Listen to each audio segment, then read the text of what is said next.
একই উৎপাদকের বিশ্লেষণ দেওয়া আছে। দেখো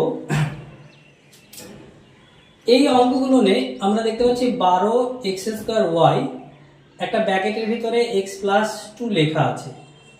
তাহলে আমরা ব্র্যাকেটের সঙ্গে দেখতে পাচ্ছি এই অংশটার গুণ আছে, তাহলে এটা নিশ্চয়ই একটা আলাদা উৎপাদক।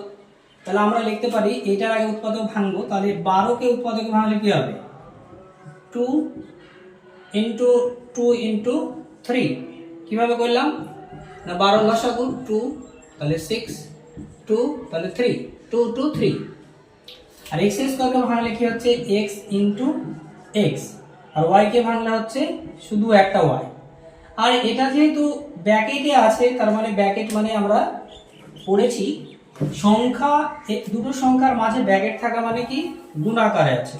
তাহলে এটা কি লিখবো, পাশে লিখে দেব x+2। এটা কি আকারে না গুণ আকারে আছে, হয়ে গেল। এটি হচ্ছে আমাদের উৎপাদক। এই অঙ্কটা দেখো এখানে একটা ব্র্যাকেটের মধ্যে অংশ আছে আর ব্র্যাকেটের বাইরে আছে। ব্র্যাকেটের মধ্যে এবং বাইরে থাকা অংশটা মানে জানবা যে এই দুটো সংখ্যার কি আছে গুণ আকারে আছে, আর ব্র্যাকেটের মধ্যে থাকা অংশটা একটা আলাদা উৎপাদক। তাহলে ওইটার সঙ্গে কোনো রিলেট করে কাটাকাটি বা ভাঙার দরকার নেই, ওটাকে আলাদাভাবে লিখে দেবো। তাহলে 18কে যদি আমরা ভাঙি তাহলে দেখো কি পাচ্ছি 2, 9 2 18, 3 3 3 9। তাহলে 2 3 3 পাচ্ছি। y কে ভেঙে কি পাচ্ছি শুধু y পাচ্ছি। z কে ভেঙে কি পাচ্ছি z² মানে z × z। আর এটা আমরা ভাঙতে পাবো না কারণ এটা ভাঙায় আছে, এটা ব্র্যাকেটে আছে, মানে ব্র্যাকেটে লিখে দেব 2y + 3z। এটি হচ্ছে আমাদের উৎপাদকের বিশ্লেষণ। তাহলে এবার আছে দেখো 16xyz × x+y। তাহলে ব্র্যাকেটে যেটা আছে সেটা ওই রকমই থাকবে। 16কে ভাঙলে কত 2 দিয়ে 8, 2 দিয়ে 4 আর 2 দিয়ে 2, 4টে 2। তাহলে 2 × 2 × 2 × 2। আর xyz কে ভাঙলে হবে x y z। আর পাশে আমরা কি লিখবো, পাশে লিখবো ইনটু দিয়ে x + y। এটি হচ্ছে আমাদের উৎপাদকের। তাহলে এখানে 15 আছে, 15 লসাগু করবো আমরা। 15 লসাগু করলে কত হবে 3 5 15।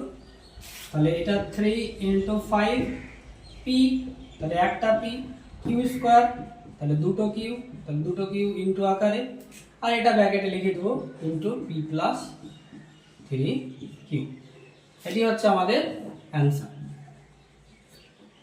এরপর আমরা 5 নম্বর অঙ্কটা দেখো 4mn²। তাহলে 4 কে ভাঙলে কত হবে 2 × 2। mn² কে ভাঙলে হবে একটা m, দুটো n, আর ইনটু দিয়ে লিখবো 2m - n। এটি হচ্ছে আমাদের উৎপাদকের বিশ্লেষণ।